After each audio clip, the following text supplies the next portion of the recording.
Student class join करें।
Break down रखरखाव maintenance और निवारक रखरखाव प्रिवेंटिव मेंटेनेंस के बीच अंतर।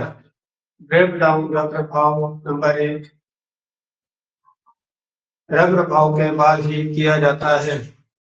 ब्रेक डाउन रखरखाव केवल पहले ही किया जाता है। ब्रेक डाउन नंबर 2 टूटने को रोकने के लिए कोई प्रयास नहीं किया जाता। टूटने को रोकने के लिए रखरखाव किया जाता है। यह अप्रत्याशित गतिविधि है। यह अनुमानित गतिविधि है। रखरखाव लागत कम है। रखरखाव की लागत अधिक है। क्रेन होइस्ट जैसे उपकरणों के लिए उपयुक्त नहीं है। दबाव वाहिकाओं सभी प्रकार के उपकरणों पर लागू किया जा सकता है। नंबर 6 उत्पादन हानि और अधिक डाउन टाइम में परिणाम इस तरह के नुकसान होते हैं। प्रतिक्रियाशील रखरखाव सबसे पुराना रखरखाव दृष्टिकोण प्रतिक्रियाशील जब तक यह टूट नहीं जाता तब तक उस उपकरण को मरम्मत या प्रतिस्थापित नहीं किया जाता है। इसमें रखरखाव उपकरण बहुत कम या बिना किसी चेतावनी के विफल हो जाते हैं। इसलिए प्रतिस्थापन भागों के आने तक यह नीचे हो सकता है, जिसके परिणाम स्वरूप आय हानि हो सकती है। इसके रखरखाव लागत और डाउन टाइम में वृद्धि हुई और सुरक्षा के मुद्दे भी पैदा हुए। प्रतिक्रियाशील रखरखाव कुछ स्थितियों में उपयुक्त हो सकता है, जैसे कि गैर महत्वपूर्ण और कम लागत वाले उपकरण जिनमें पूंजीगत हानि या उत्पादन हानि का बहुत कम होती है या कोई जोखिम नहीं होती। उत्पादकता में ब्रेक डाउन रखरखाव और निवारक रखरखाव का महत्व।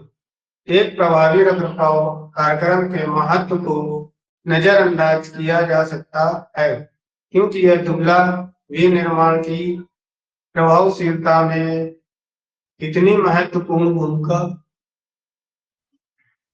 निभाता है। व्यक्तिगत स्वास्थ्य देखभाल बीमा की तरह रखरखाव वो हमारे विनिर्माण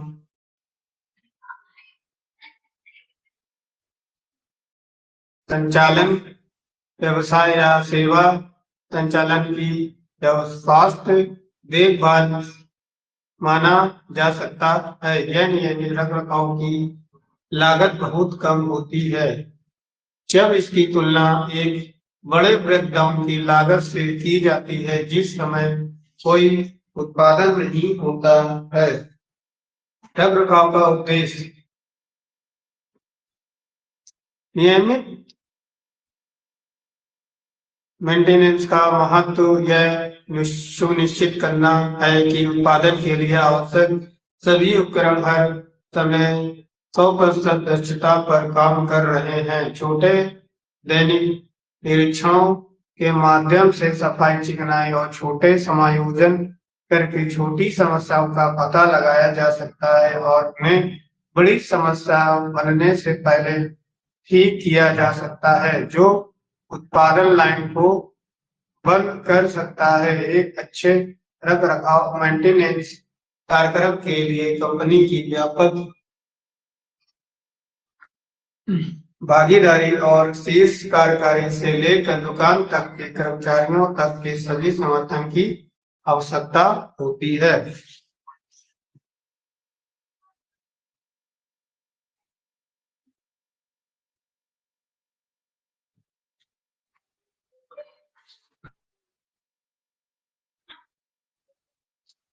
अब मशीन मैनुअल से डेटा की पुनः प्राप्ति।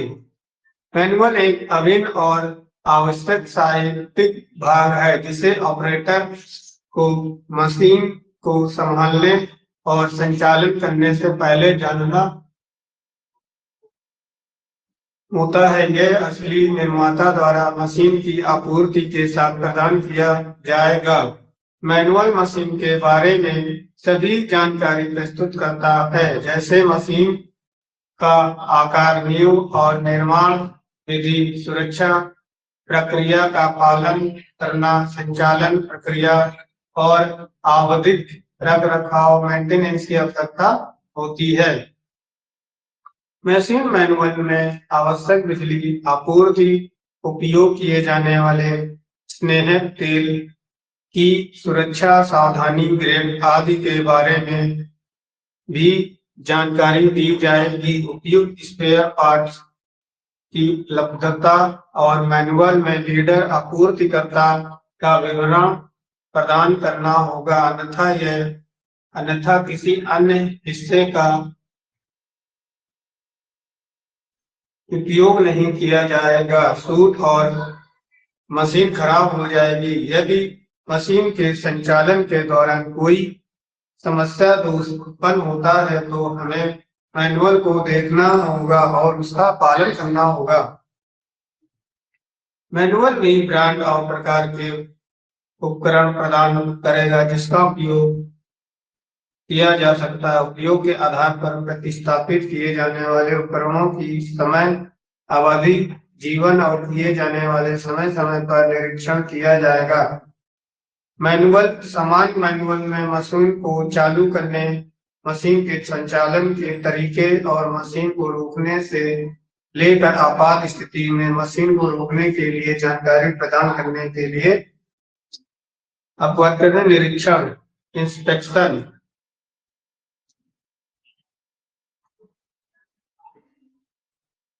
किसी भी मशीन उपकरण के लिए निरीक्षण आवश्यक है जहां गलत स्थापना, पुनः स्थापना या किसी अन्य परिस्थिति से स्वास्थ्य और सुरक्षा के लिए उल्लेखनीय जोखिम उत्पन्न हो सकता है। निरीक्षण का उद्देश्य पता लगाना है कि क्या मशीन को सुरक्षित रूप से संचालित, समायोजित और रखरखाव मेंटेनेंस किया जा सकता है। जोखिम मूल्यांकन के माध्यम से निर्धारित किए जाने वाले निरीक्षण और निरीक्षण अंतराल की आवश्यकता। निरीक्षण का सारांश दर्ज किया जाना चाहिए और उसे उस मशीन के अगले निरीक्षण तक कम से कम रखा जाना चाहिए। जब तक मशीन का निरीक्षण नहीं किया गया तब तक मशीन उपकरण जिनकी निरीक्षण की आवश्यकता है उनका उपयोग नहीं किया जाना चाहिए। यदि मशीन उपकरण किसी अन्य स्रोत से प्राप्त किया गया हो, यह सुनिश्चित किया जाना चाहिए कि मशीन के साथ अंतिम निरीक्षण के भौतिक साक्ष्य हो, जैसे निरीक्षण रिपोर्ट, किसी प्रकार की टैगिंग, लेबलिंग प्रणाली या रंग कोडिंग। अब आगे का मेंटेनेंस में निरीक्षण का कार्य। नंबर 1, चेक लिस्ट के अनुसार मशीनों को और उपकरणों का आवधिक निरीक्षण। नंबर 2, प्रत्येक मशीन और उपकरणों का बुनियादी रिकॉर्ड रखना। नंबर 3, सूची तैयार करना जिसे मरम्मत की आवश्यकता है। प्रतिस्थापन के लिए अतिरिक्त निरीक्षण रिपोर्ट का विश्लेषण और मशीनों उपकरणों की रिपोर्ट की व्यवस्था समीक्षा। नंबर 5, निरीक्षण की आवृत्ति का निर्धारण।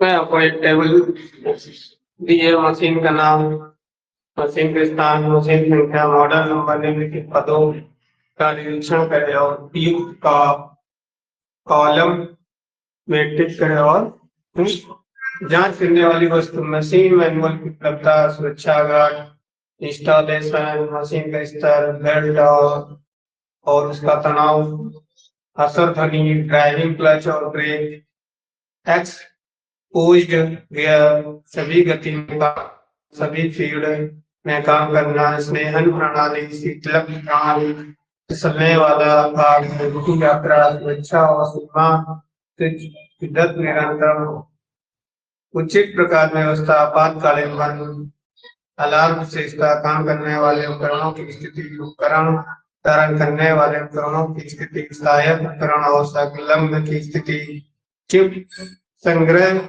और निपटान।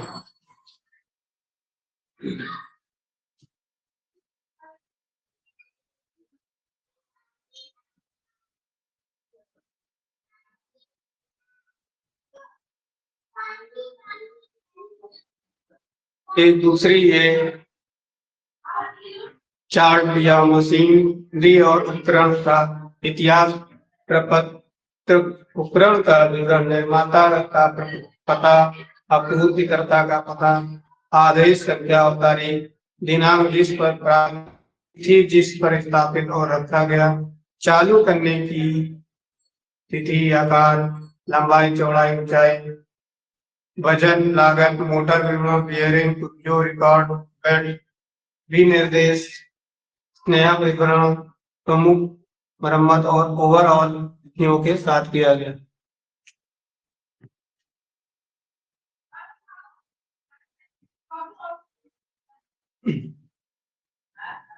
बाद हम मेंटेनेंस, मशीनरी, इंजीनियरिंग, उपकरणों की स्थापना, मेंटेनेंस और ओवरऑल। स्थापना का महत्व यह वह चरण है जिस पर मशीनरी और मशीनरी को अनपैक किया जाता है, फिर से जोड़ा जाता है,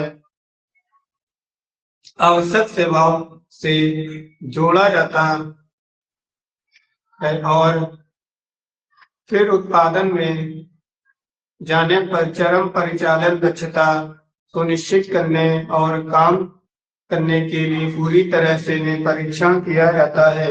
मशीन स्थापना की समान प्रक्रिया। मशीन की स्थापना प्रक्रिया में गतिविधियों की एक श्रृंखला शामिल होती है। स्थान और लेआउट, लोकेशन फाइनल होने के बाद फाउंडेशन प्लान और तैयार करने का काम किया जाना है। लेआउट का नींव योजना का अंकन, यह कंक्रीट के फर्श पर चॉक की मदद से और कई खूंटे के साथ एक स्प्रिंग द्वारा किया जा सकता है। समान प्रक्रिया मशीन के विनिर्देश के अनुसार रूपरेखा को इंगित करना है। नींव के केंद्र का पता लगाने के लिए एच रेखाएं अनुदैर्घ्य और क्रॉस वाइज दोनों तरह से खींची जानी है। मिट्टी की खुदाई सभी शुरू की जा सकती है जब जरूरत के हिसाब से खाका तैयार हो जाए। मशीनों की स्थिति, उपकरण व वजन कुछ टन हो सकता है, लेकिन इसे लोड या अनलोड किया जाना है। इसे साइट पर लाने के लिए लंबवत या क्षैतिज रूप से स्थानांतरित किया जाना है और इसे नींव पर भी रखना है। उपलब्धता और आवश्यकता के अनुसार विभिन्न आकार प्रकार के उठाने वाले उपकरणों जैसे चरखी, ब्लॉकचेन, होइस्ट और ओवरहेड क्रेन का उपयोग किया जा सकता है। जब भार हल्का होता है तो रस्सी पुली ब्लॉक का व्यापक रूप से उपयोग किया जाता है और चेन पुली ब्लॉक उपयोग हो सकता है, लेकिन बहुत भारी भार के लिए आमतौर पर इलेक्ट्रिक क्रेन का उपयोग किया जाता है। हालांकि किसी भी प्रभाव के झटके से बचने के लिए, किसी भी खरोंच और टूटने आदि से बचने के लिए सीलिंग को बहुत सावधानी से किया जाना चाहिए। फाउंडेशन नींव के आकार मशीनों के प्रकार और आकार के अनुसार भिन्न होते हैं। वे ऑपरेशन के दौरान सब स्टाइल की संपत्ति और मशीन के गतिशील भार पर भी निर्भर है। यदि स्थापित मशीन का वजन बहुत अधिक नहीं है या यदि गतिशील भार नगण्य है तो डिजाइन के आधार पर नींव के आकार को अंतिम रूप दिया जा सकता है। लेकिन जब गतिशील भार प्रबल होता है तो नींव को मशीन को बाहरी कंपन से बचाने और उसके कुल द्रव्यमान को बढ़ाकर प्राकृतिक कंपन की आवृत्ति को कम करने के उद्देश्य से भी काम करना चाहिए।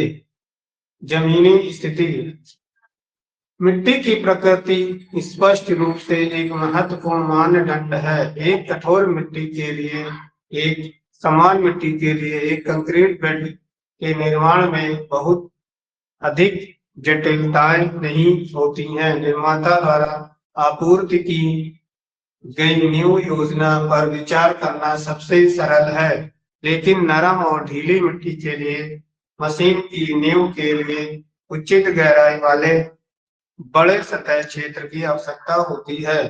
कंपन विचार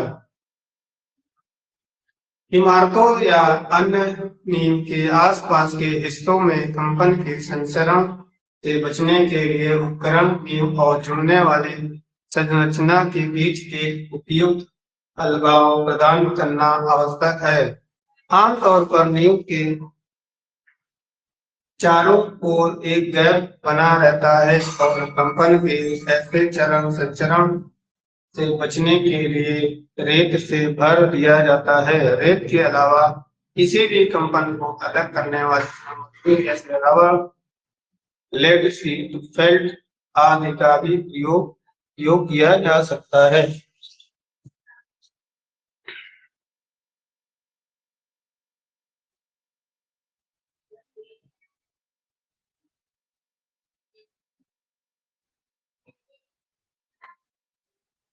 एक नियम के रूप में उपकरण नींव को अन्य संरचनाओं के लिए या विशेष उपकरण से संबंधित मशीनरी के लिए समर्थन के रूप में कार्य करने की अनुमति नहीं दी जाएगी।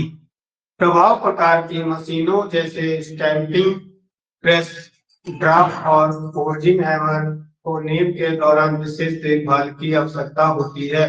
नींव को भारी बनाने के लिए नींव की गहराई बहुत बड़ी हो जाती है। फाउंडेशन बोल्ट मशीनरी स्थापित करने के लिए निर्माताओं द्वारा नींव बोल्ट निर्दिष्ट और आपूर्ति की जाएगी। कुछ नींव बोल्ट कंक्रीट डालने पर कठोर हो जाते हैं और कुछ हटाने योग्य और समायोजित बोल्ट हो सकते हैं। उदाहरण में eye foundation bolt, rag bolt, Lewis bolt, cotter bolt, split end bolt. Machine tool को स्पेयर या पैड, लेवलिंग, वेजेट आदि की मदद से नींव पर रखा जाता है। विभिन्न मशीनों आदि के लिए फाउंडेशन प्लेट भी इसी तरह समर्थित है। इस समय मशीन की प्रकार के आधार पर नींव ब्लॉक के शीर्ष और मशीन या बेल्ट बेस प्लेट के नीचे के बीच एक अंतर न्यूनतम 50 से 70 मिलीमीटर बनाए रखा जाता है।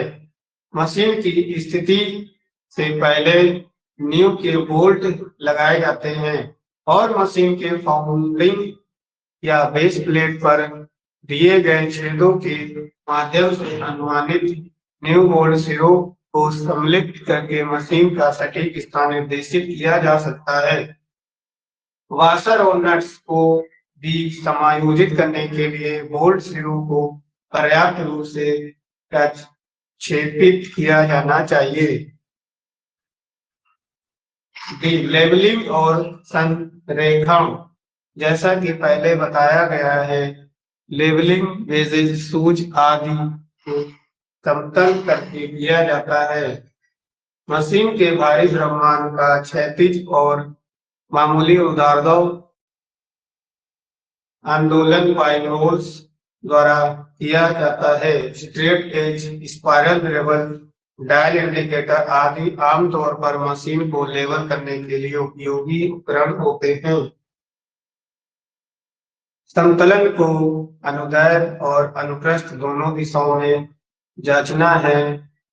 जब लेवलिंग का काम पूरा हो जाए तो बोल्ट के साथ साथ फाउंडेशन बोल्ट कैविटी को कंक्रीट किया जा सकता है। सीमेंट कंक्रीट डालना आमतौर पर नींव के शीर्ष पर दिए गए गैप के माध्यम से किया जाता है। अब बात है ग्राउटिंग। ग्राउटिंग प्लास्टिक की स्थिरता या सीमेंट मोर्टार के ठोस मिश्रण द्वारा मशीन को नींव से जोड़ने की एक प्रक्रिया है। अधिकांश मशीनों को स्थापित करने में इसका व्यापक रूप से उपयोग किया जाता है। आमतौर पर ग्राउटिंग करने के लिए किक सेटिंग सीमेंट का इस्तेमाल किया जाता है। नींव ब्लॉक के शीर्ष को खुरदरा बनाया जाता है, पानी से फिक्स किया जाता है और मशीन के चारों ओर लकड़ी के विभाजन रखे जाते हैं। ऐसे लकड़ी के बोर्ड की ऊंचाई मशीन के ऊपर या नींव और नीचे के बीच के गैप से काफी ज्यादा रखी जाती है। उसके बाद किसी भी हवा के अंतराल को खत्म करने के लिए देखभाल के साथ सीमा के भीतर त्वरित सेटिंग सीमेंट डाला जाता है। एक बार शुरू करने के बाद पोरिंग लगातार पूरी की जानी चाहिए और मशीन को सेट करने के लिए समय प्रदान करने के लिए ग्राउटिंग के बाद कुछ दिनों तक बिना अबाधित हुए महसूस किया जाना चाहिए। अन्य भागों सहायक उपकरण पाइपिंग आदि की फिटिंग। जब मशीन को खड़ा किया जाता है तो अन्य सहायक उपकरण उसी के अनुसार जोड़े जा सकते हैं, लेकिन नींव योजना बनाते समय समग्र आवश्यकता को ध्यान में रखा जाना चाहिए। सहायक संरचनाएं उदाहरण भारी शुल्क वाले डीजल इंजन की नींव के मामले में बाहरी असर वाले पेडेस्टल वाटर पंप ब्लॉक आदि के लिए संरचनाओं की योजना एक समय में बनाई जानी चाहिए। इससे आंतरिक फिटिंग की समस्या कम होगी। फाइनल लेवलिंग और टेस्ट रन।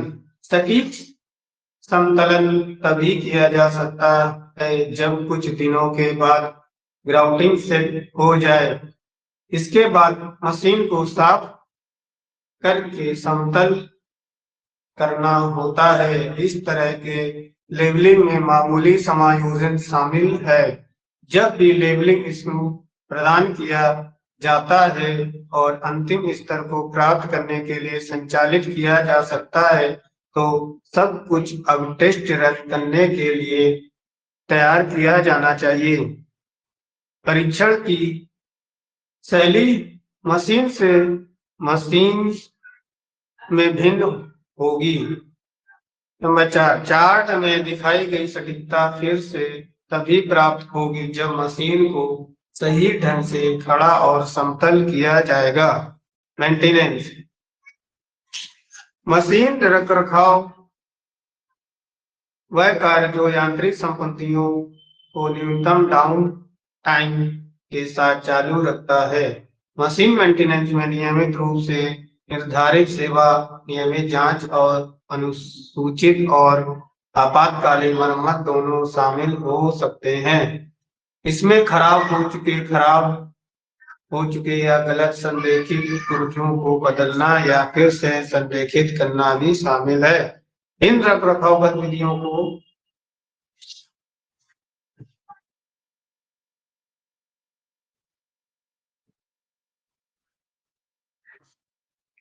फिगर में ये समझाया गया न्यू, ठीक, प्राइम इक्विपमेंट और सिस्टम इंजीनियरिंग मैनेजमेंट और रिपेयर पार्ट्स और support equipment, data training, system list and regulation, ठीक, एलिमेंट ऑफ इन्वेस्टमेंट और cost related to maintainability, new operational faculties, ठीक, हम कैसे भारी मशीनों को बनाए रख सकते और उनकी लंबी उम्र बढ़ा सकते हैं। मशीनों को अच्छी तरह से साफ करें और चलती भागों की सफाई और चिकनाई सुनिश्चित करें। वियर और टियर के लिए मशीनरी की जांच करें। सुनिश्चित करें कि सभी चलने वाले पुर्जे ठीक से काम कर रहे हैं, अन्यथा उन्हें बदल दिया जाता है।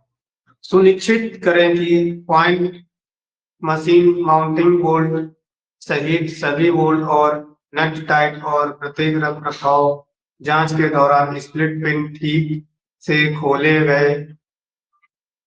जांचें कि टेबल टर्मिनेशन बॉक्स के अंदर और मशीन के अंदर बिजली के तार कनेक्शन टाइट और वायरें ठीक से लगी हुई है। जकड़न और घर्षण मुक्त आवाजाही के लिए रॉडिंग कनेक्शन की जांच करें। बिंदुओं के सुचारू संचालन के लिए स्लाइड चेयर प्लेट्स को बार बार लुब्रिकेट करें। सुनिश्चित करें कि पॉइंट, मशीन और सीटीबी आदि में गंतव्य प्रवेश बिंदु ठीक से प्लग किए गए हैं।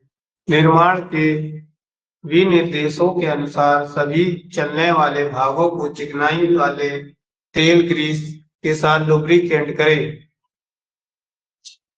प्रदर्शन विनिर्देशों से अधिक से बचें। इन समस्याओं को दूर करने के लिए ऑपरेटर को प्रशिक्षित करें। अपने निवारक रख रखाव और सर्विसिंग को विस्तार से दस्तावेज करें। ओवरऑल रख रखाव एक व्यापक परीक्षा और एक प्रणाली की मरम्मत या उसके एक प्रमुख हिस्से को प्रदर्शन से स्वीकार करने के लिए इसमें सिस्टम की सब असेंबली की मरम्मत, रिफिटिंग, पुनर्निर्माण या कुल प्रतिस्थापित शामिल हो सकता है। ओवरऑलिंग का लक्ष्य सिस्टम को सेवा योग्य स्थिति में रखना है। मशीनरी ओवरऑल आमतौर पर रखरखाव सेवाओं की पेशकश करने वाले कंपनियों द्वारा किया जाता है। अब जब फिगर नंबर 2 में आपको ये ओवरऑलिंग के बारे में समझाया गया है, ठीक, ये डिजाइन है, ये असेंबली फीचर है और असेंबली ऑब्जेक्ट ज्वाइंट और ये असेंबली ग्रुप है। वर्क प्लान है, असेंबलिंग डेमोन्स्ट्रेशन है और असेंबली और ये टूल ऑपरेशन, ठीक, ओवरऑलिंग में आमतौर पर निम्नलिखित चरण शामिल होते हैं। निरीक्षण इंस्पेक्शन, सबसे पहले मशीन की स्पीड की जांच की जाएगी। अनुभवी रख रखाव दल उत्पादन परिस्थितियों में ओवरऑल की गई मशीन का निरीक्षण करते हैं। इसका मतलब है मशीन के उपयोग में होने पर मशीन के प्रदर्शन की निगरानी की जाती है। ऐसी प्रक्रिया किसी समस्या को आवंटित करने और समस्या निवारण को अधिक प्रभावी ढंग से करने की अनुमति देती है। डिसमेंटल, प्रारंभिक निरीक्षण के बाद उपकरण के टुकड़े को अलग कर दिया जाना चाहिए। आगे की जांच और मरम्मत जैसे ओवरऑलिंग प्रक्रिया के अगले चरणों के लिए डिसअसेंबली महत्वपूर्ण है। एक कुशल रखरखाव कार्यकर्ता मशीन को कुशलता से नीचे रखने में सक्षम होता है। यह दर्शाता है कि उपकरण के किन हिस्सों को बदलने या मरम्मत करने की आवश्यकता है। मरम्मत, समस्या के आधार पर मशीनों की या तो मरम्मत की जाती है या कुछ क्षतिग्रस्त भागों में बदल दिया जाता है। यह कदम एक बार फिर साबित करता है कि एक बार में पूरे उपकरण को बदलने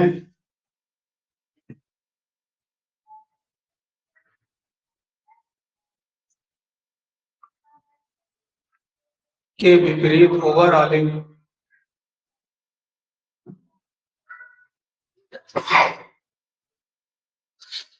कितना प्रभावी है। पुर्जों को बदलने में साधारण मरम्मत से अधिक समय लग सकता है, क्योंकि स्पेयर पार्ट्स को निर्माता से मंगवाने की आवश्यकता हो सकती है। पुनः संयोजन, पुर्जों के सफल प्रतिस्थापन के बाद पूरे तल का पुनः संयोजन किया जाता है। अंतिम चरणों में से एक होने के नाते उपकरण के कामकाज के लिए पुनः संयोजन महत्वपूर्ण है। पुनः संयोजन करने के लिए निश्चित रूप से कुछ कौशल की आवश्यकता होती है, इसलिए इसे अनुभवी व्यक्ति द्वारा सबसे अच्छा नियंत्रित किया जाता है। परीक्षण, टेस्टिंग, अंतिम चरण जो ओवरऑलिंग प्रक्रिया को फिनिश करता है। परीक्षण के बिना यह पहचानना स्वाभाविक रूप से असंभव है कि क्या प्रदर्शन की गई मरम्मत प्रभावी थी। परीक्षण के दौरान रेट्रोफिट को या तो सफल घोषित किया जाता है या लगातार प्रक्रिया प्रारंभिक बिंदु पर वापस जाती है। अब असेंबली विफलताओं के कारण और उपचार। खराब असेंबलिंग में त्रुटि विभिन्न कारणों से हो सकती है, जैसे अस्पष्ट, अपर्याप्त या अनुचित असेंबली प्रक्रिया, misalignment,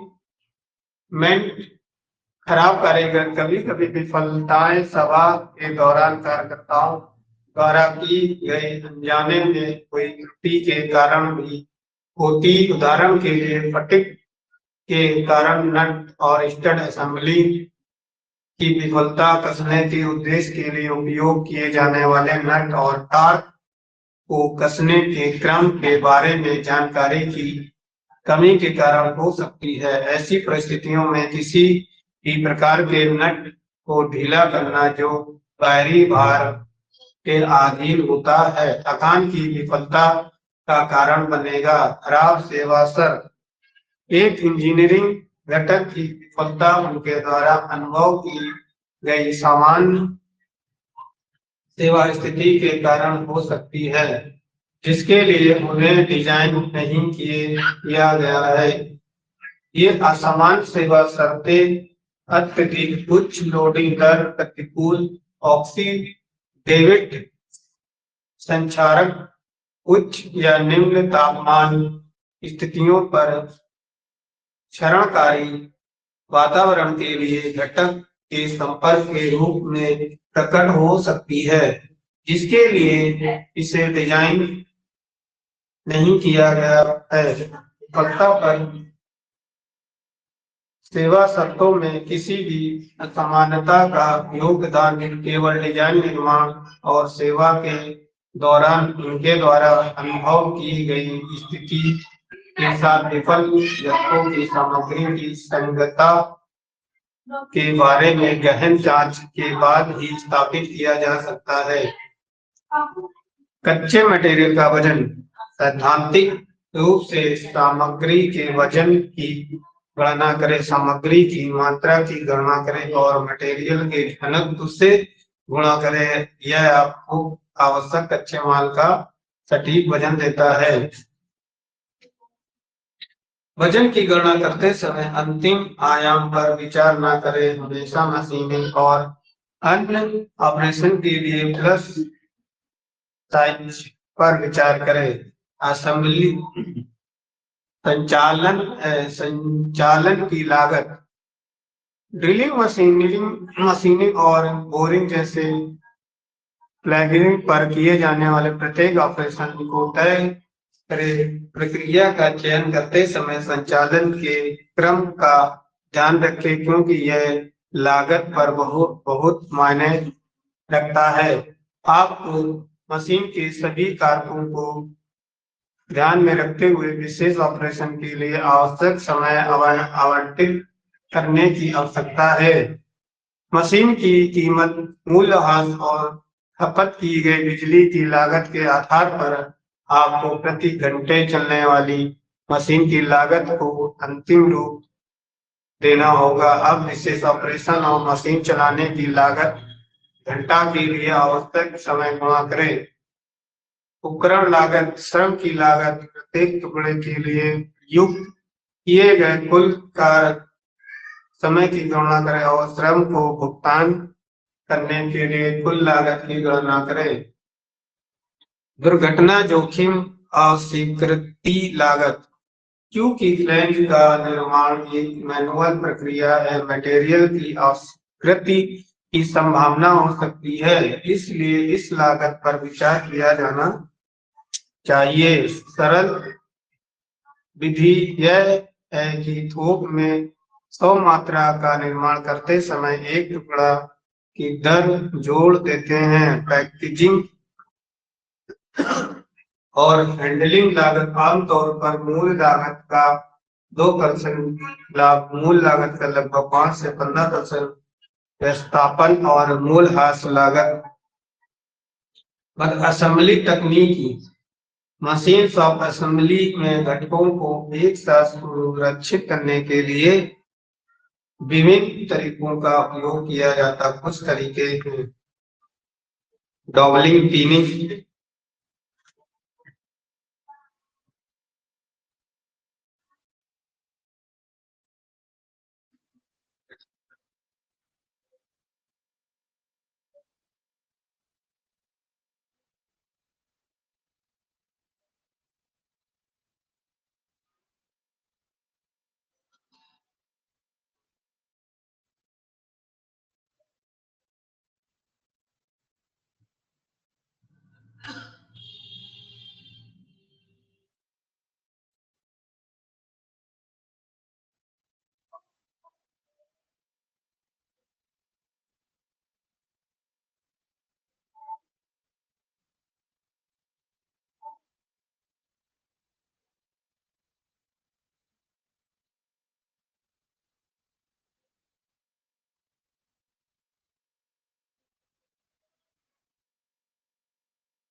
doubling, pinning, stacking,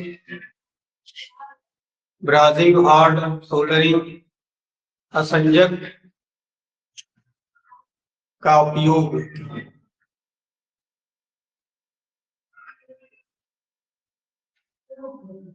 doubling इसका उपयोग दो या दो से अधिक भागों की सटीक स्थिति के लिए किया जाता है। यह भागों को अलग करने और स्थिति में स्थानांतरित करने की अनुमति देता है। विधानसभा के प्रकार के आधार पर विभिन्न प्रकार के डॉवल का उपयोग किया जाता है।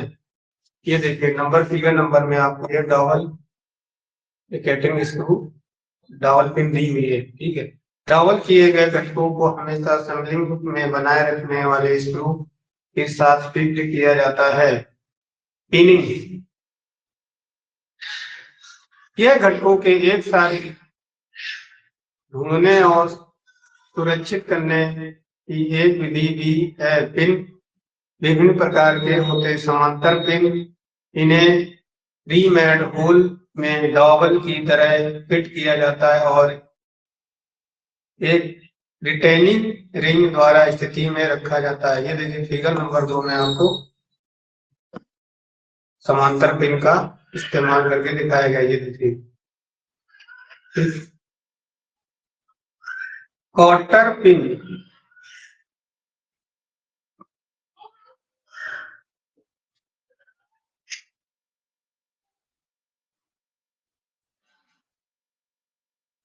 कॉटर पिन का ये देखिए आपको इस्तेमाल किया गया है। आपने देखा होगा कि साइकिल के पैडल में जो कॉटर पिन लगता है, ये देखिए एक उसको एक हथौड़े के मार के और फिर इसको आगे की चूड़ी से नट कस दिया जाता है। अब आगे टेपर पिन, टेपर पिन भागों को सटीक रूप से स्थिति देता है। घटक को स्थान में किसी भी परिवर्तन के बिना आसानी से विघटित और इकट्ठा किया जा सकता है। टेपर पिन लगाने के लिए छेदों को टेपर पिन रीमर का उपयोग करके फिनिश किया जाता है। ये देखिए आपको टेपर पिन का दी गई है। देखिए टेपर पिन है और ये ऊपर मोटा नीचे पतला होता है, आगे पतला होता है। ये कॉलर है, ये टेपर पिन है। ठीक है, ये सॉफ्ट है। इस पे चढ़ाने के लिए इसको टेपर पिन लगा के फंसाया गया है। स्प्रिंग पिन, यह एक साथ असेंबलिंग की ड्रिलिंग और रीमरिंग की आवश्यकता को फिनिश करता है। स्प्रिंग पिन थोड़ी सी भी मिसाइलिंग की स्थिति में खुद को एडजस्ट कर लेता है। ये देखिए आपको स्प्रिंग पिन दिखाई गई है। यहाँ से स्प्रिंग है, यहाँ से कटा होता है, ये जो दबता है आसानी से दब के बैठे। पिनिंग, जब भागों को एक साथ इकट्ठा किया जाता है तो यह असेंबल एक तरीका मूल रूप से सुरक्षित के समान है। स्टैटिंग, यह एक असेंबलिंग में भागों को बनाए रखने की एक स्थिर विधि है जिसमें एक भाग या सभी घटक दूसरे घटक पर प्रभावित होने के लिए मजबूर होते हैं। यह फिट की दक्षता को बढ़ाता है।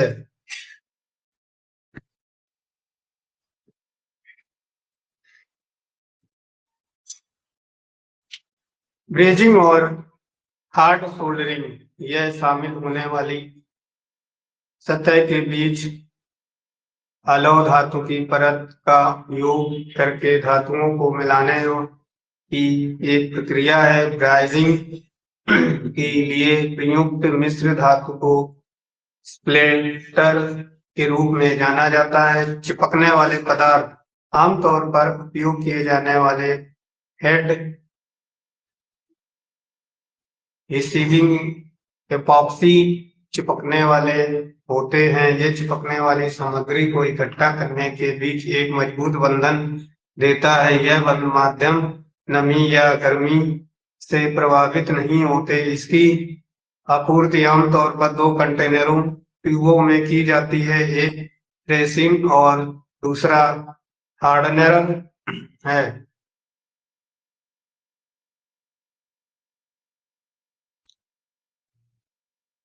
ये देखिए ये एक हार्डनर और दूसरा रेसिन है। इन दोनों को मिला के मिक्स करके रॉड को देखो किस तरह से चिपकाया गया है।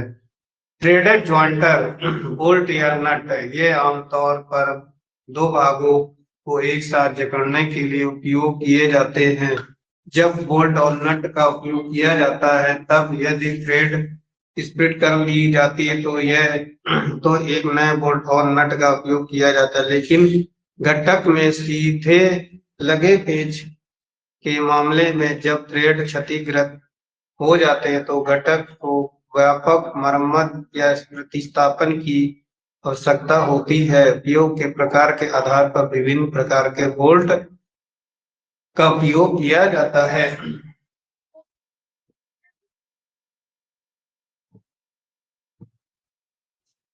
ये देखिए क्लियरेंस,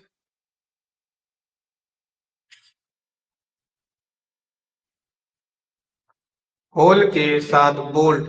बोल्ट का उपयोग करके यह सबसे आम प्रकार की फास्टनिंग व्यवस्था है। होल का आकार बोल्ट से थोड़ा बड़ा होता है। मैचिंग होल में स्लाइडिंग मिसाइलिंगमेंट असेंबली को प्रभावित नहीं करेगा। ये देखिए फिगर नंबर बोल्ट ये दिया हुआ है, दोनों तरफ से ये चूड़ी बनी होती है, इसको फंसा के दोनों तरफ से नट कर दिया जाता है। बोल्ट है ये। बॉडी फिट बोल्ट, इस प्रकार के बोल्ट असेंबलिंग का उपयोग तब किया जाता है जब वर्कपीस के बीच सापेक्ष गति को रोकना होता। थ्रेडेड भाग का व्यास बोल्ट के संग थोड़ा संग के व्यास से थोड़ा छोटा होता है। सही मैटिंग प्राप्त करने के लिए बोल्ट टैंक का और होल को सटीक रूप से मशीनीकृत किया जाता है। ये देख रहे फिगर नंबर में आपको दिखाया गया है बोल्ट, बॉडी फिट बोल्ट।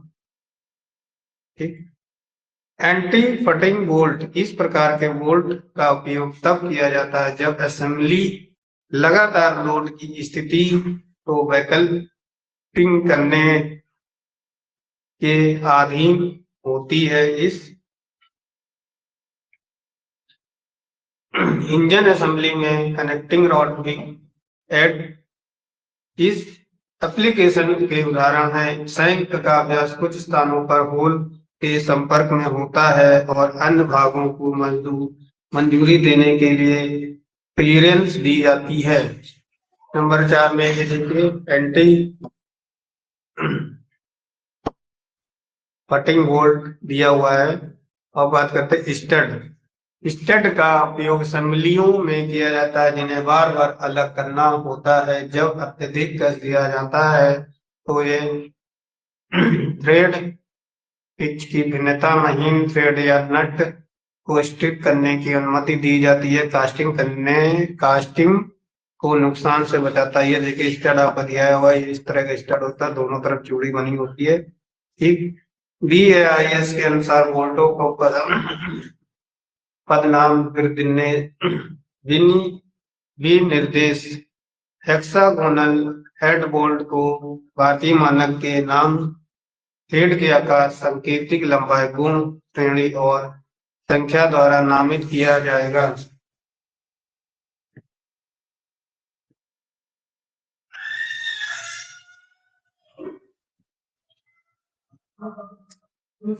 धर्म आकार एम सांकेतिक लंबाई 60 mm और दोनों वर्ग 4.8 एक का एक हेक्सागोनल हेड बोल्ट के रूप में नामित किया।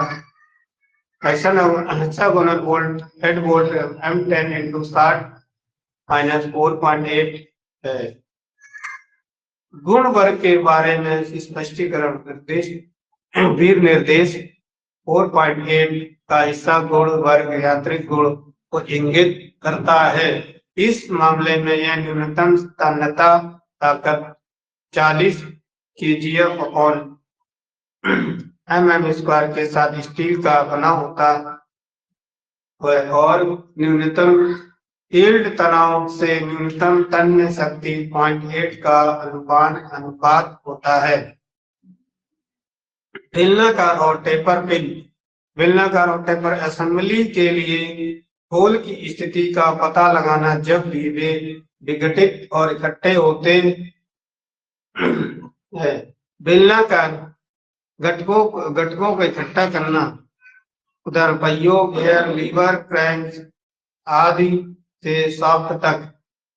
बेलनाकार पिन विभिन्न प्रकार के साथ उपलब्ध है। ग्रेड टॉलरेंस, सत्तीय गुणवत्ता। बेलनाकार पिन कठोर और कठोर परिस्थितियों में भी उपलब्ध है। बिना कठोर बेलनाकार पिन 3 प्रकार के होते हैं: चैम्फर्ड और राउंडेड हेड, चैम्फर्ड हेड और स्क्वायर हेड। ये जनरल असेंबली के काम में उपयोगी होती है।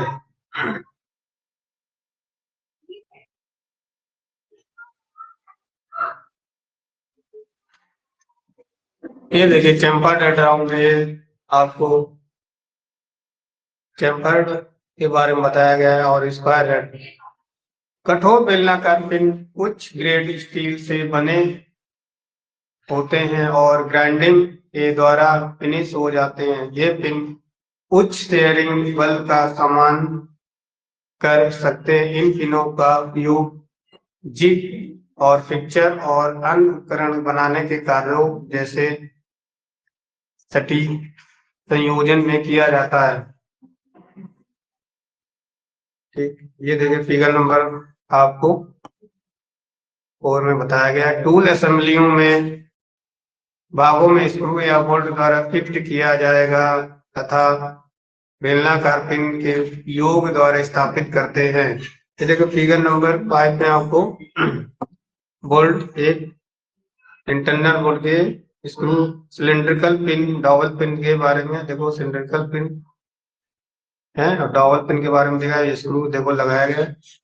कठोर बेलनाकार पिन आयामी टॉलरेंस M6 के साथ उपलब्ध होती है। बिना कठोर और कठोर बेलनाकार पिनों को मानक रिमोट द्वारा तैयार किए गए होलों में फिट करने के लिए बनाया जाता है। बेलनाकार पिनों को नाम संकेतिक व्यास पर संकेतिक टॉलरेंस लंबाई BIS की संख्या द्वारा नामित किया जाता है। मानक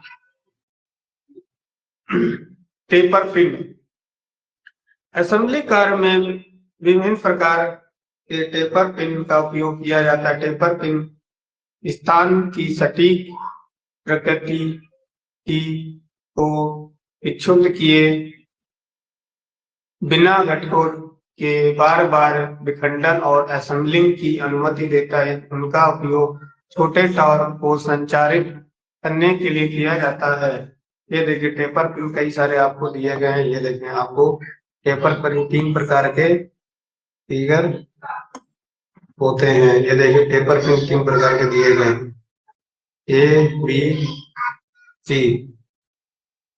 ये N6 के सरफेस फिनिश के साथ टेपर पिन और B टाइप N7 के सरफेस फिनिश के साथ taper pin, type C N7 के सरफेस फिनिश के साथ स्प्लिट टेपर पिन।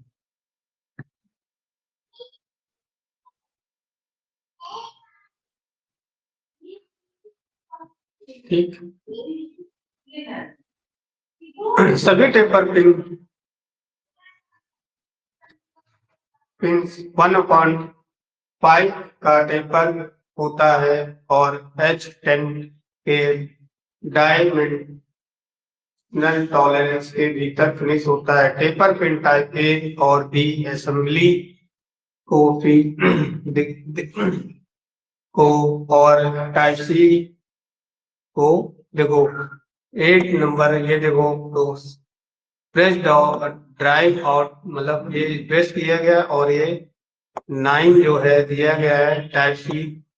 ठीक, स्प्लिट टेपर पिन के मामले में अधिक संक्रामक लॉकिंग सुनिश्चित करने के लिए स्प्लिट एंड को थोड़ा खोला जाता है। टेपर पिन को नाम प्रकार ABC संकेतिक व्यास, संकेतिक लंबाई और मानक की संख्या द्वारा नामित किया जाता है। द संकेतिक व्यास 10 mm और संकेतिक लंबाई 50 mm के टाइप के एक टेपर पिन को टेपर पिन A10x550 के रूप में नामित किया गया है। संकेतिक व्यास 10 mm और 60 mm की नाम मात्र लंबाई का एक विभाजित टेपर पिन के रूप में नामित किया जाएगा। स्प्लिट टेपर पिन C10 और 60 टेपर पिन के मामले में सांकेतिक व्यास टेपर के छोटे सिरे का व्यास है। थ्रेडेड टेपर पिन उपलब्ध। पिनों को लॉक करना और कंपन के कारण ढीले होने से रोकना। ब्लाइंडिंग होल से पिन निकालने में सहायता करना। आंतरिक थ्रेड के साथ थ्रेडेड टेपर पिन भी उपलब्ध है। ये देखिए लॉकिंग टेपर पिन दिया गया और ये ड्राइविंग आउट किया हुआ है ये, और ये एक नंबर पर टेपर दिया। खांचेदार पिन। इन पिनों में बाहरी सतह पर 3 स्लॉट होते हैं।